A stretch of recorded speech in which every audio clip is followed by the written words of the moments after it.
이 이야기를 꺼내기까지 정말 오랜 시간이 걸렸습니다. 누구보다 가까운 사람에게 당한 상처라 말로 꺼내는 순간 또다시 상처가 피어나 버릴 것 같았거든요.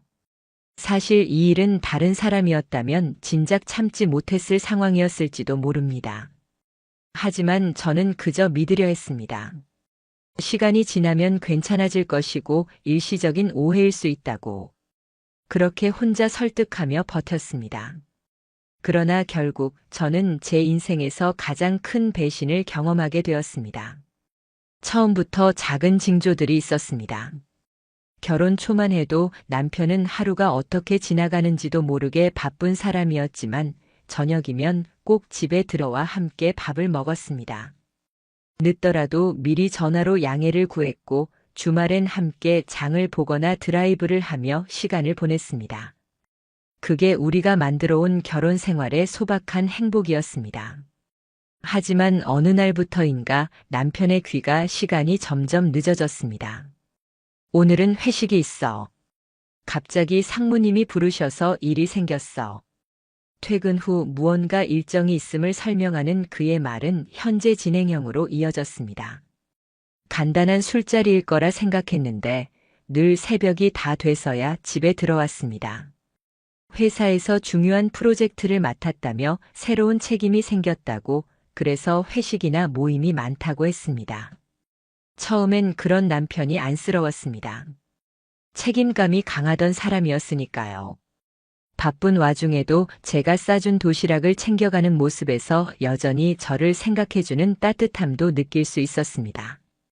그런데 언제부턴가 그 도시락을 두고 나가기 시작했습니다. 오늘은 거래처 미팅이 있어서 밖에서 점심 먹어야 해. 이 말이 반복됐습니다. 처음엔 단순히 외근이 자주 생겼다고 생각했고 실제로 회사 일이 많아지는 시기라 크게 의심하지 않았습니다. 결혼 5년이면 원래 이런 변화도 있는 법이라고 스스로를 납득시켰죠. 조금 서운하지만 다 이런 거겠지. 저는 그렇게 제 마음을 눌러 담았습니다. 그런 시기에 저는 회사에서 친하게 지내던 동료 수진에게 남편 이야기를 자주 했습니다. 그녀는 저보다 한두 살 어려웠지만 성실하고 똑똑하며 사람의 마음을 잘 헤아리는 친구 같은 동료였습니다. 무엇보다 대화가 잘 통했습니다. 언니, 남편분 진짜 너무하네. 나였으면 못 참았을 거예요. 그녀는 늘 제 편에서 화를 내주고 제 얘기를 오래 들어줬습니다. 퇴근 후에도 저를 붙잡고 카페에 앉아 한참 동안 제 답답한 얘기를 들어주었습니다. 그녀는 마치 든든한 동생 같았고 제가 제일 힘들 때 위로가 되어주는 사람이었습니다. 그랬는데 시간이 흐르며 그녀의 태도가 조금씩 달라지기 시작했습니다. 예전에는 남편이 왜 그러냐며 같이 분노해주던 사람이 어느 순간부터는 오히려 남편을 두둔하는 듯한 말을 하더군요. 그래도 남편분이 예전엔 잘하지 않았어요? 요즘은 많이 힘드신가 보다. 너무 몰아붙이지 말고 이해도 한번 해봐요. 회사 일로 스트레스 받는 남자들 많잖아요. 그녀가 제 기분을 달래주려는 말이라고 생각했지만 묘하게 어색했습니다. 제가 화를 내며 얘기할 때 그녀가 잠깐 시선을 피하거나 미묘하게 굳어지던 표정이 눈에 밟혔습니다. 저는 직감적으로 뭔가 어긋나고 있다는 걸 느꼈습니다. 그러나 그 직감이 이렇게 구체적인 현실이 될 거라고는 상상하지 못했습니다. 어느 날 퇴근길에 저는 그 모든 의심을 확신으로 바꿔놓는 장면을 보게 되었습니다. 집으로 가기 전 회사 근처 카페에서 잠깐 커피를 사갈까 했습니다. 늦은 시간 익숙한 유리창 안에 두 개의 옆모습이 보였습니다. 제가 수없이 지켜본 남편의 옆모습, 그리고 제가 믿던 동료 수진의 얼굴. 둘은 같은 쪽을 바라보며 웃었습니다. 순간 남편이 그녀의 손등을 조심스레 잡았습니다. 아주 가볍게 아무도 모르게 나누는 비밀 같은 손길이었지만 제 눈엔 천둥처럼 크게 다가왔습니다. 그 짧은 동작이 제 결혼 생활 전체를 송두리째 흔들어 놓았습니다. 저는 그 자리에 멈춰 서서 움직이지도 못했습니다. 마치 시간이 멈추고 제 심장이 큰 바위에 내던져진 듯한 충격이었습니다. 설마 내가 잘못 본 건 아닐까? 회사 동료끼리 그럴 수 있지 않을까? 라는 생각이 스쳐갔지만 눈앞의 장면은 너무나 선명했습니다. 결국 저는 커피를 사지도 못한 채 돌아섰습니다. 발걸음이 무거워 차갑게 식은 밤 공기 속을 걸어가며 제 안에서 끝없는 자기 합리화가 이어졌습니다. 혹시 내가 오해한 걸까? 그냥 친근한 제스처였을 수도 있잖아. 하지만 그 의심은 집에 돌아와도 지워지지 않았습니다. 며칠 후 결정적인 증거가 제 손에 들어왔습니다. 남편의 차를 정리하다가 조수석 밑에서 접힌 작은 메모지를 발견한 겁니다. 익숙하고도 섬세한 글씨체로 이런 문장이 적혀 있었습니다. 내일은 7시 저번에 갔던 그 가게에서 봐요. 그 필체는 분명 수진의 것이었습니다. 과거 회식 자리에서 봤던 그녀의 노트 필기와 똑같았습니다. 손끝이 얼어붙는 듯 온몸에 피가 빠져나가는 기분이었습니다. 그날 밤 저는 남편에게 담담히 물었습니다. 요즘 누구랑 자주 만나? 그의 대답은 너무나 태연했습니다. 회사 사람들이랑 회식만 있었지 뭐. 그 말에 제 안에서 마지막 희망조차 무너졌습니다. 그는 거짓말을 했습니다. 저는 알고 있었습니다. 상대는 다름 아닌 제가 가장 믿고 의지하던 사람이었습니다. 그 이후 저는 차마 잠을 이루지 못했습니다. 옆에서 평온하게 잠든 남편의 숨소리가 도리어 저를 조롱하는 것처럼 들렸습니다. 같은 집에 있지만 우리는 같은 세계에 있지 않았습니다. 그날 이후 저는 하루도 평온하지 않았습니다. 눈을 감으면 카페 창 너머로 마주친 남편과 수진의 모습이 떠올랐습니다. 상대를 바라보며 나누던 웃음, 그리고 남편이 슬쩍 잡았던 그녀의 손등. 그 장면은 제 머릿속에서 반복 재생되며 마치 악몽처럼 저를 괴롭혔습니다. 마음 한쪽에서는 여전히 내가 잘못 본 걸지도 몰라. 단순한 동료 사이일지도 몰라라는 희미한 자기 합리화가 올라왔습니다. 하지만 차 안에서 발견한 메모지는 그 모든 희망을 무너뜨렸습니다. 분명 수진의 글씨였고 저번에 간 그 가게에서라는 문장은 두 사람이 이미 여러 차례 만났다는 사실을 보여주었습니다. 그날 밤 옆에서 태연하게 코를 고는 남편의 숨소리가 제겐 고통이었습니다. 같은 공간에서 함께 잠을 자고 있지만 저는 혼자가 되어버린 듯한 기분이었습니다. 이 집 안에는 저 혼자밖에 없는 것 같았고 그 무심한 숨소리는 마치 제게 너는 아무것도 모른다라고 비웃는 것 같았습니다. 가슴이 조여와 도저히 잠을 이룰 수 없었습니다. 다음 날 출근길 회사 문 앞에 서는 발걸음조차 무거웠습니다. 수진의 얼굴을 마주해야 한다는 사실이 너무 힘들었습니다. 그래도 내색할 수 없었습니다. 제 마음속의 혼란은 철저히 숨겨야 했습니다. 제 감정을 들키고 싶지 않았습니다. 그런데 수지는 아무 일도 없었다는 듯이 다가왔습니다. 오히려 제 앞에서 남편을 험담하기까지 했습니다. 언니, 남편분 아직도 늦게 들어와요? 그런 사람은 진짜 정신 차려야 해요. 그 말을 듣는 순간 제 몸에 소름이 끼쳤습니다. 그 남편과 함께 몰래 만나는 사람이 저 멘트를 하고 있는 거였죠. 자기 입으로 자기와 같이 있는 사람을 욕하는 그 상황은 제게 공포로 다가왔습니다. 어떻게 저럴 수 있지? 저 말이 위로일 수도 있지만 동시에 철저한 연기일 수도 있잖아. 그날 이후 저는 마음을 다잡았습니다. 무작정 의심만 하고 있을 수는 없었습니다. 제 눈으로 직접 확인해야 했습니다. 확실한 증거 없이는 누구에게도 말할 수 없었으니까요. 그래서 기록하기 시작했습니다. 남편이 몇 시에 출근하고 몇 시에 돌아오는지, 들어올 때 온 매무새가 어떤지, 전화가 몇 번 오고 문자를 몇 개 받았는지. 저는 작은 수첩에 하나하나 적어 나갔습니다.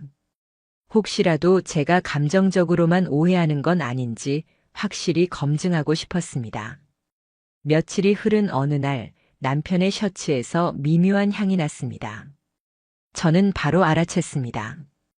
그것은 제 향수가 아니었습니다. 남편이 쓰는 스킨 냄새도 아니었습니다. 너무 익숙했기 때문에 금방 알 수 있었습니다. 수진이 자주 뿌리던 바디 미스트 향이었습니다. 머릿속에 섬광처럼 장면이 그려졌습니다. 작년 여름 회식 후 집에 놀러온 수진이 제 방에서 쓰고 남긴 그 향수. 은은하면서 달콤한 향이었는데 지금 제 남편의 셔츠에서 그대로 배어나오는 겁니다. 허탈하게 웃음이 나왔습니다. 이제 확신했습니다. 제가 괜히 의심하는 게 아니라는 걸요. 하지만 문제는 여기서부터였습니다.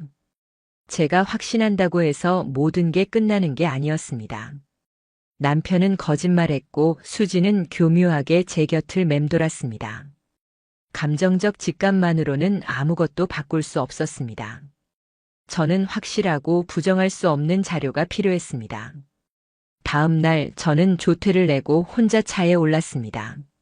마음은 이미 정해져 있었습니다. 인터넷을 검색해 알아낸 개인 탐정 사무소로 향했습니다. 솔직히 사무실 문 앞에 서기까지 발걸음이 너무 무거웠습니다. 내가 이런 곳까지 와야 하나, 내 인생이 이렇게까지 된 건가 하는 자괴감이 밀려왔습니다. 하지만 동시에 이대로 도망칠 수는 없다는 결심도 있었습니다. 사무실에서 만난 중년의 탐정은 차분했습니다. 그는 제 이야기를 조용히 들은 뒤 고개를 끄덕였습니다. 남편분의 차량 이동 경로 그리고 말씀하신 여성분의 퇴근 후 동선. 두 가지 다 추적 가능합니다. 단 시간이 조금 걸릴 수 있습니다.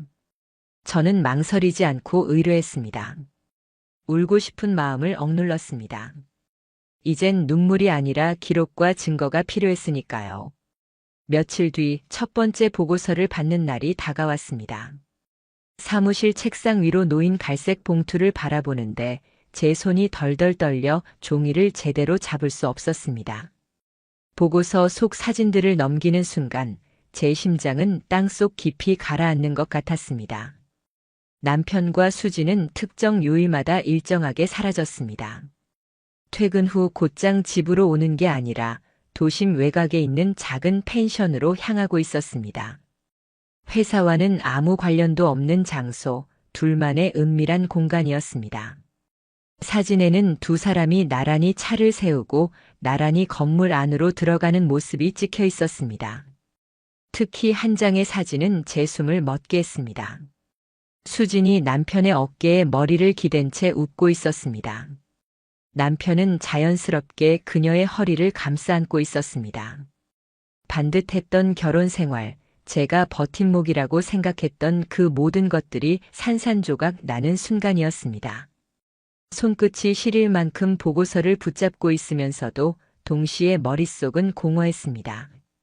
제 곁에 있다 말해주던 사람, 어렵고 힘들 때 가장 먼저 들어주던 사람이 제 뒤를 돌아서 이런 짓을 하고 있었다는 사실이 도저히 믿기지 않았습니다. 저는 다시 한번 결심했습니다. 이제는 눈물로 끝낼 일이 아니라고. 이건 배신이자 범죄였습니다. 제 마음을 지키는 것과 동시에 제 권리까지 지켜야 했습니다. 그날 밤 남편은 늦게 들어와 별일 없다는 듯 평소처럼 옷을 벗고 앉아 저녁을 먹었습니다. 하지만 제 눈 속에는 모든 것이 달라 보였습니다. 그의 모습 하나하나가 위선처럼 다가왔습니다. 저는 조용히 밥을 먹으며 속으로 생각했습니다. 이제 곧 알게 되겠지. 내가 얼마나 쉽게 무너질 수 있는지. 다음 날 바로 변호사를 찾았습니다. 모든 자료를 내밀며 말했습니다. 저는 이걸로 끝까지 가겠습니다.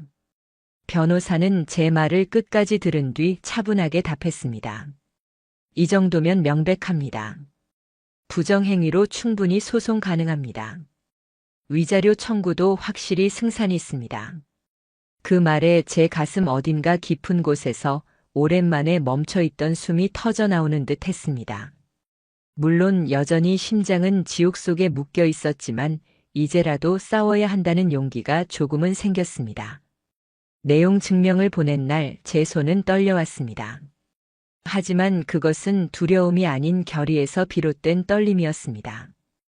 탐정을 통해 확보한 사진, 남편의 동선 기록, 수진의 메모와 메시지까지. 모든 증거는 명백했을 뿐 아니라 부정할 수 없는 사실을 그대로 보여주고 있었습니다. 더 이상 그들의 변명에 흔들리지 않겠다고 다짐했기에 저는 법의 이름으로 싸우기로 했습니다. 며칠 후 예상했던 일이 벌어졌습니다.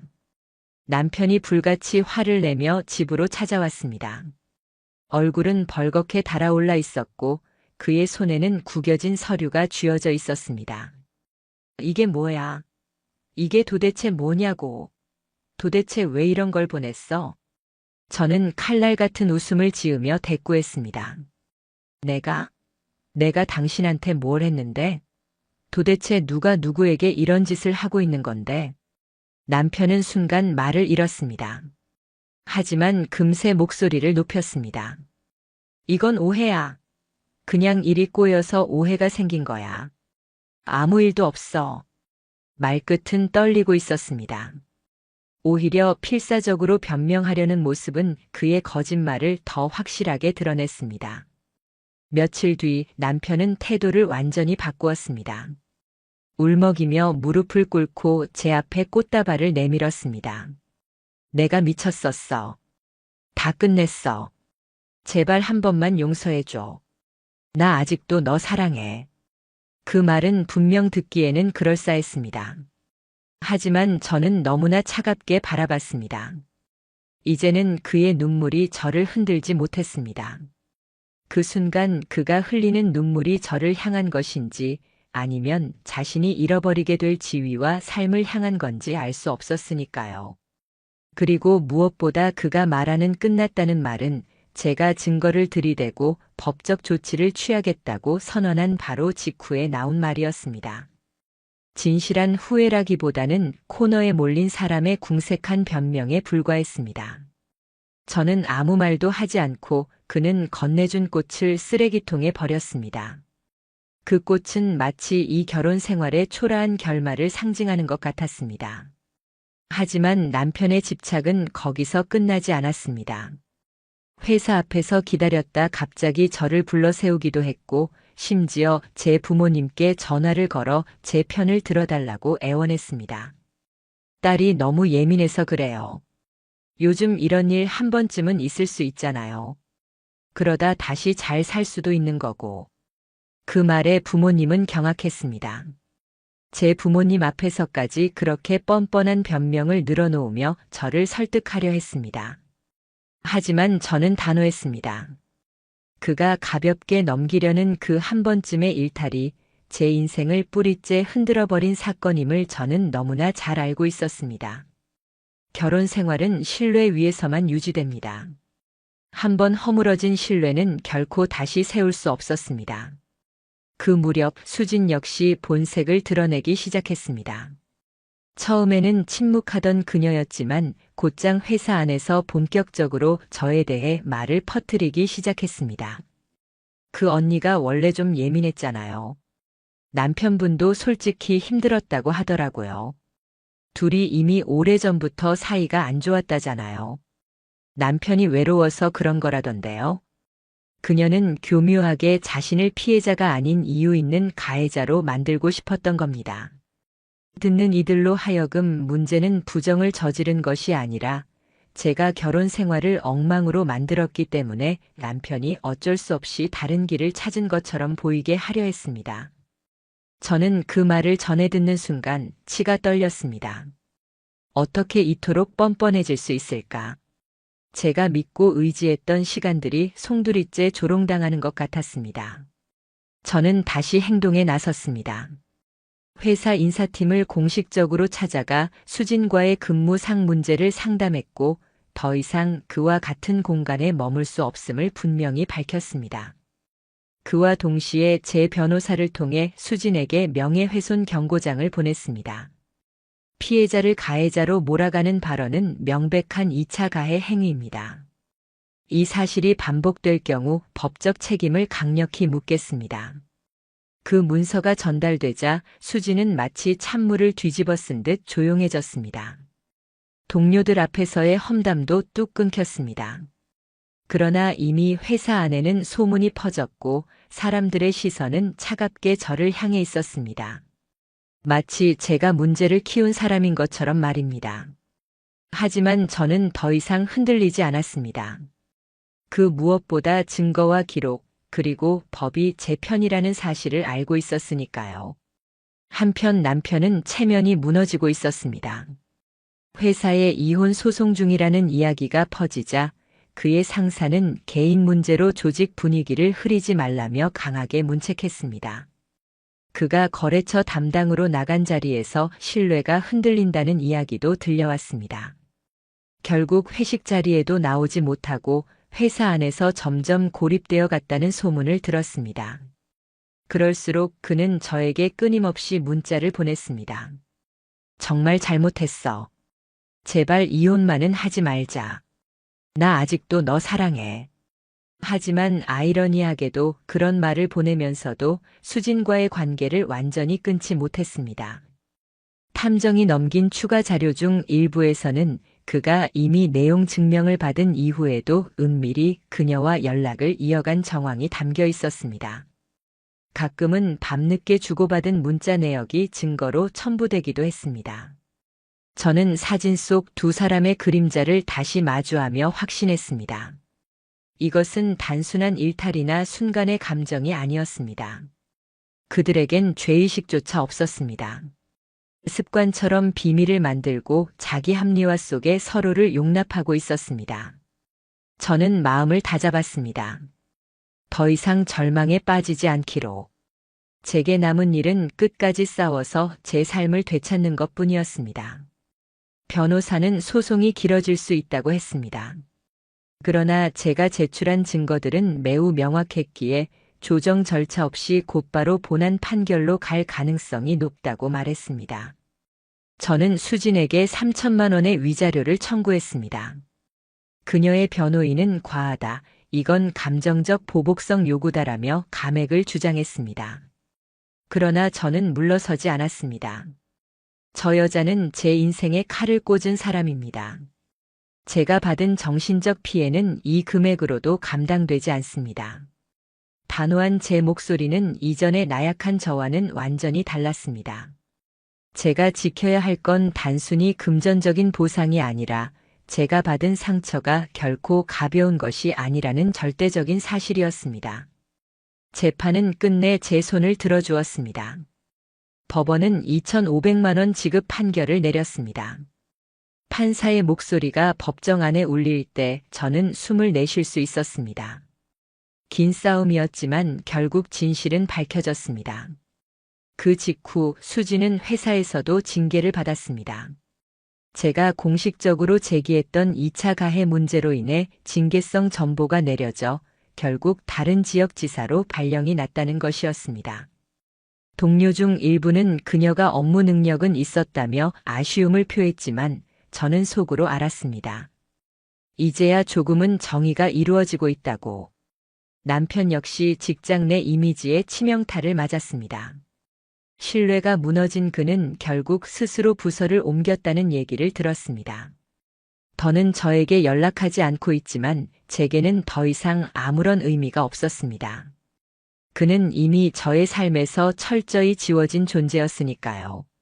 소송이 종결되고 법원이 제 손을 들어주던 날, 저는 법정 문을 나서며 깊은 숨을 내쉴 수 있었습니다. 손에 쥔 판결문은 차갑게 인쇄된 몇 장의 종이에 불과했지만 그 안에는 제 인생의 가장 처절했던 싸움이 담겨 있었습니다. 남편과 수진의 잘못이 공식적으로 입증되었다는 사실은 분명 통쾌함을 주었습니다. 저는 싸움에서 이겼습니다. 하지만 집에 돌아온 그날 밤 저는 이상할 정도로 공허했습니다. 마치 안개 낀 들판 한가운데 혼자 덩그러니 서 있는 것처럼 기쁨보다는 쓸쓸함에 휩싸였습니다. 판사가 원고 승소라고 말하던 순간의 짧은 해방감은 사라지고 깊은 허무가 제 안을 파고들었습니다. 도대체 왜일까? 저는 분명 법적으로 승리를 쟁취했는데 제 마음은 여전히 무너져 있었습니다. 그 원인은 명확했습니다. 법적으로는 승리했지만 인간에 대한 신뢰는 되돌릴 수 없을 만큼 무너져 있었습니다. 남편은 배신자였고 수지는 제 가장 가까운 친구였습니다. 둘이 함께 저를 속였다는 사실은 단순한 불륜이나 배신을 넘어 세상에 대한 믿음 자체를 산산조각 낸 것이었습니다. 밤이 되면 눈을 감는 게 두려웠습니다. 제가 차마 외면하려던 장면들이 눈앞에 나타났습니다. 카페 유리창 너머로 웃고 있던 둘의 얼굴, 펜션 앞에서 서로 기대고 있던 모습, 법정에서조차 죄책감 없는 태도로 앉아있던 그들의 표정. 그 모든 게 현실보다 더 선명하게 떠올랐습니다. 저는 점점 인간 자체를 신뢰할 수 없게 되었습니다. 회사 동료가 말을 거는 것도, 가족이 안부를 묻는 것도 의심이 갔습니다. 저 사람도 나를 속이고 있는 건 아닐까? 또다시 뒤에서 나를 배신할지도 모른다. 이런 생각이 꼬리에 꼬리를 물며 제 정신을 갉아먹었습니다. 도저히 혼자서는 이 감정을 감당할 수 없었습니다. 결국 저는 지역 상담센터를 찾았습니다. 상담사는 제 이야기를 차분히 듣고 나서 조용히 말했습니다. 사건 자체로 받은 상처보다 더 치유하기 힘든 건 바로 신뢰가 무너진 데서 오는 트라우마입니다. 그게 시간이 오래 걸리고 사람을 고립시키게 만들어요. 그 말은 제 심정을 정확히 꿰뚫었습니다. 남편의 존재는 점점 희미해지고 있었지만 수진의 얼굴은 시간이 갈수록 더 생생하게 떠올랐습니다. 남편과는 싸워서 끝낼 수 있었지만 수진과의 관계는 단순한 연인 관계가 아니었기에 배신감이 훨씬 더 깊게 남은 겁니다. 제가 힘들 때마다 먼저 커피 한 잔을 건네주던 그녀, 제 얘기를 눈 맞추며 들어주던 표정, 그 모든 기억이 통째로 더럽혀졌다는 사실이 저를 미치게 했습니다. 회사 생활은 더 이상 쉬운 일이 아니었습니다. 수진이 다른 지사로 발령났지만 이미 퍼져있던 소문과 뒷말은 계속 저를 따라다녔습니다. 굳이 소송까지 했어야 했을까? 조용히 넘어갔으면 더 편했을 텐데. 저는 아무 잘못도 하지 않았는데 오히려 제가 문제를 키운 사람처럼 여겨졌습니다. 억울했지만 억울하다는 말조차 하고 싶지 않았습니다. 말하면 말할수록 굳이 나를 변명해야 하는 사람이 되는 것 같았으니까요. 그런 상황에서 저를 지탱해 준 건 가족이었습니다. 부모님은 처음엔 너무 충격을 받아 제 걱정에 잠도 못 이루셨습니다. 하지만 이제는 묵묵히 제 곁에서 힘이 되어 주셨습니다. 특히 언니는 제게 매일같이 연락을 해주고 집에도 찾아와 저를 끌어안고 말했습니다. 넌 잘못한 게 없어. 흔들리지 마. 넌 최선을 다했고 끝까지 내 편이었어. 그 말에 저는 처음으로 긴장이 풀리며 눈물을 터뜨렸습니다. 언니 품에서 울며 그동안 억눌렀던 슬픔이 터져 나왔습니다. 그 후 저는 결심했습니다. 이 사건을 제 인생에서 가장 치욕적인 시간으로만 남겨두지 않겠다고. 이것을 계기로 더 단단해질 수 있다고. 그 결심을 행동으로 옮기기 위해 저는 매일 밤 글을 쓰기 시작했습니다. 처음엔 그저 일기 형식으로 억울함과 분노, 울분을 쏟아냈습니다. 하지만 글을 이어가다 보니 점점 제 시각이 달라졌습니다. 내가 놓친 것은 무엇일까? 내 탓이라고 생각했지만 실제로는 내 잘못이 아니었던 일들이 무엇일까? 그렇게 하나하나 정리하며 글이 제 자신을 치유해주기 시작했습니다. 분노에 찬 표현으로 가득 차 있던 글에서 점차 단정적인 문장이 늘어났습니다. 나는 잘못하지 않았다. 나는 끝까지 나답게 행동했다. 나는 나를 지켰다. 스스로를 설득하듯 쓰던 문장은 어느 순간 확신이 되어 있었습니다. 그 무렵 저는 용기를 내어 한 인터넷 커뮤니티에 글을 올렸습니다. 제목은 단순했습니다. 상간녀 소송 후기. 제 경험을 그대로 적으며 혹시 저와 비슷한 일을 겪고 있는 사람들이 있다면 혼자 아파하지 말라고, 겁이 충분히 우리의 편이 될 수 있다고, 그리고 무엇보다 무너진 나도 다시 일어설 수 있다고 담담히 전했습니다. 예상보다 큰 반응이 이어졌습니다. 많은 이들이 공감했고 비슷한 상처를 털어놓았습니다. 댓글과 쪽지를 통해 온갖 경험담이 쏟아졌습니다. 그 속에서 저는 느꼈습니다. 나만 이런 일을 겪은 게 아니구나. 나처럼 무너졌다가도 다시 일어선 사람들이 있구나. 그 순간 다시 한번 다짐했습니다. 나는 끝까지 내 편이 되어준 나 자신을 잊지 않겠다. 그리고 앞으로도 나를 지킬 것이다. 시간이 조금씩 흐르자 저는 이전의 저로 돌아오기 시작했습니다. 아니, 어쩌면 이전보다도 더 단단한 제가 되어가는 중이었습니다. 법적 싸움과 심리적 치유 과정을 지나온 뒤 저는 조금씩 새로운 삶의 리듬을 되찾기 시작했습니다. 여전히 마음 어딘가에는 깊은 상처가 남아 있었지만 나는 더 이상 그 상처가 나를 지배하도록 내버려 두지 않기로 결심했습니다. 내 인생을 다시 주도해야 했습니다. 더는 누군가의 아내, 누군가의 직장 동료로만 존재하는 것이 아니라 제 자신으로서 온전히 살아가야겠다고 다짐했습니다. 아침에 눈을 뜨던 순간은 과거 어느 때보다 달라져 있었습니다. 예전에는 오늘 하루를 어떻게 버틸까라는 생각이 먼저 밀려왔습니다. 남편이 언제 돌아올지, 수진의 시선을 어떻게 견뎌낼지 몰라 불안에 떨던 날들이 머릿속을 가득 메우곤 했습니다. 그러나 이제는 달랐습니다. 눈을 뜨며 오늘은 내가 나를 어떻게 지켜줄까, 내가 원하는 삶을 어떻게 살아낼까라는 생각이 먼저 찾아왔습니다. 여전히 상처의 흔적은 남아 있었습니다. 그러나 그 상처는 더 이상 제게 절망을 의미하지 않았습니다. 오히려 분명한 이정표처럼 남아 있었습니다. 여기서부터 나는 다시 시작했다는 표식처럼 제 인생의 전환점이자 회복을 알리는 증거가 되어 주었습니다. 서서히 저는 새로운 환경을 찾기로 결심했습니다. 수많은 기억이 얽혀있는 이전 회사는 이제 더 이상 저를 위한 공간이 아니었습니다. 그곳은 제게 좌절과 배신, 거짓과 위선의 상징이 되어 있었습니다. 그래서 저는 과감히 사직서를 냈습니다. 주변 사람들은 놀랐습니다. 이 정도면 그냥 버티는 게 나을 텐데 왜 그만두냐고 말하기도 했습니다. 하지만 저에게 있어 회사는 단순히 직장이 아니라 제 인생에서 가장 큰 상처가 벌어진 공간이었습니다. 저는 그곳에서 더 이상 치유될 수 없었습니다.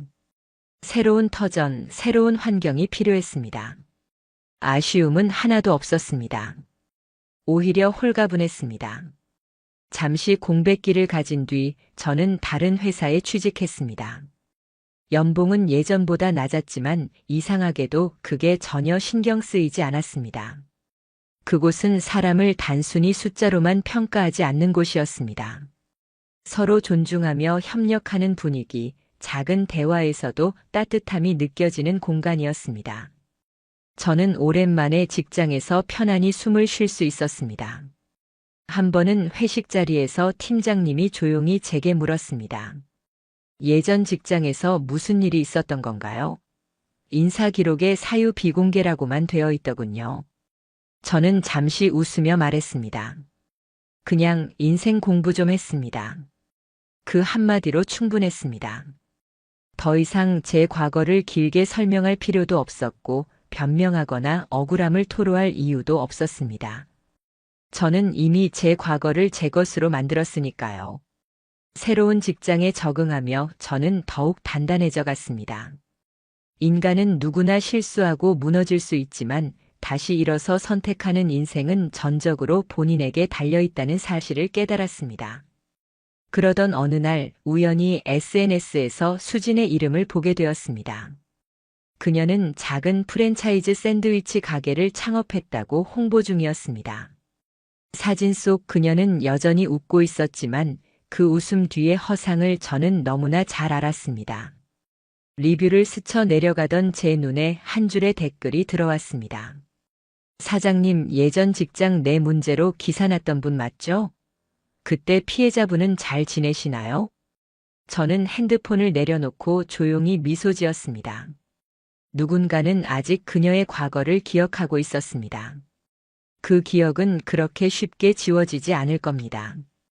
아무리 웃는 얼굴로 새로운 삶을 꾸몄다고 포장해도 그녀의 본질은 결국 드러나게 되어 있었습니다. 저는 굳이 반응하지 않았습니다. 그녀가 어떤 삶을 살든 이제는 제 상관이 아니었기 때문입니다. 남편 역시 제 인생에서 완전히 사라졌습니다. 이혼이 확정된 뒤에도 몇 차례 연락을 시도했지만 저는 그의 번호를 모두 차단했습니다. 더 이상 그와 나눌 대화는 없었습니다.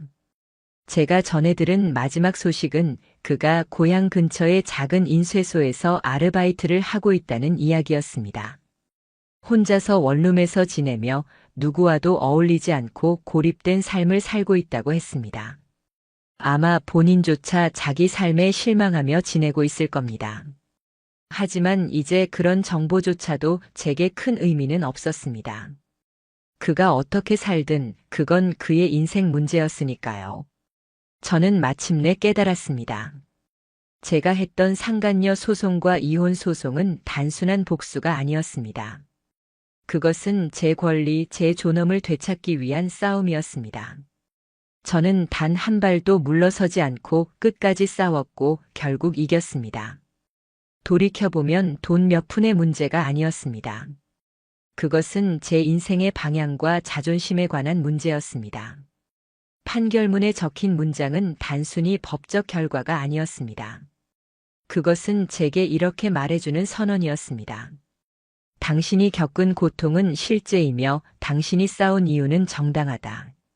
이제 저는 과거의 일을 누군가 물어와도 당당히 말할 수 있습니다. 그땐 정말 힘들었지만 난 내 편이 되어준 나 자신을 잊지 않을 거야. 더 이상 저는 과거의 피해자가 아닙니다. 저는 제 인생을 온전히 제 힘으로 지켜낸 사람입니다. 그래서 지금 제 가장 큰 성장은 단순히 배신을 이겨낸 것이 아니라 오롯이 나로서 살 수 있게 되었다는 점입니다. 과거에는 무의식적으로 누군가의 아내, 누군가의 직장 동료라는 꼬리표 속에 살아왔지만 이젠 그렇지 않습니다. 저는 저 그 자체로 하나의 존중받아야 할 인간으로 매일의 삶을 살아내고 있습니다. 때때로 여전히 상처가 떠오르기도 합니다. 하지만 그것은 더 이상 절망이 아닌 제 인생의 또 다른 출발점으로 다가옵니다.